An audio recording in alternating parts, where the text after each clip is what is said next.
David Cameron. Thank you, Mr. Speaker. I'm glad the Prime Minister is reading my speeches. That's very welcome. I want to know if he's reading the Deputy Prime Minister's speeches. Now, the Deputy Prime Minister said, and I quote, "If you set up a school and it becomes a good school, the great danger is that everyone wants to go there." Now, does the Prime Minister agree with me that you should not compromise with people who think that creating good schools is a bad idea? I, of course, want to see more good schools, which is why I'm delighted to say that since this government came to power, the numbers of schools where the school gets over 70% of the pupils getting 5 good GCSEs is up from just over 80 in 1997 to over 500 today. So thanks to the investment and reform introduced by this government, there are more good schools and more pupils going to them. Mr. knows that there are still 1 million children in failing schools, so the need for reform is vital. Now, on Monday, the Prime Minister rightly ruled out inserting the 76-page admissions code into his education bill. On trust schools, will he confirm what he said to me in our very first exchange in this House? Will he state categorically that the freedoms in the White Paper, schools owning their own buildings, employing their own staff, developing their own culture, will he confirm that all of those freedoms will not be watered down and will arrive in the education bill? Yes, Mr. Speaker, I will confirm that. And what is more, let me tell him why it is important. Well,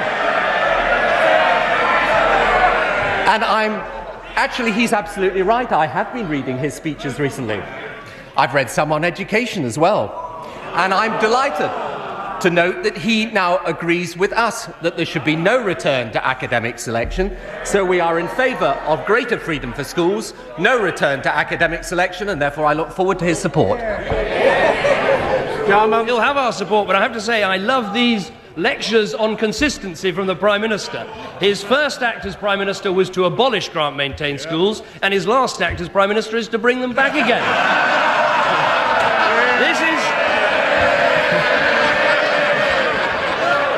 This is someone who came into politics to soak the rich and ban the bomb, and ever since he's been sucking up to the rich and dropping bombs. But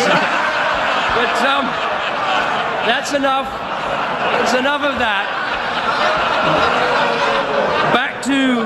Back to education. Back to education. The Prime Minister told us every time he's introduced a reform, he wished he'd gone further. So will he accept our offer of support in the division lobbies so that he can put the whole of his White Paper into the bill? And will he put the bill to the House without delay? Time is running out for the Prime Minister, so will he get on with it? First of all, of course we will be publishing the bill shortly and putting it to the House, and I look forward to his support on it. But when he talks about consistency in politics, I think he should be a little wary of talking about consistency in politics. He may have a point about the Labour manifesto election in 1983 and what we have done subsequently, but let me point out to him some of the things he has been changing his mind on within the last few weeks, not the last few months. The patient's passport. We will say to people languishing on waiting lists that if they go private, they can take with them 1/2 of what the operation would have cost on the NHS. David Cameron, June 2004. David Cameron, June 2005. I think we were wrong to have a patient's passport that took people. Foundation hospitals. May 2003. This week, the Labour government brought forward their plans for foundation hospitals. The Conservative Party voted against them, a decision I wholeheartedly supported. David Cameron, November 2005. It was a mistake, frankly, to oppose foundation hospitals.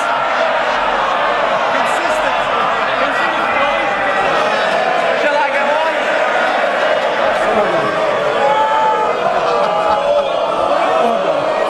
Order. I think the Prime Minister's made the point.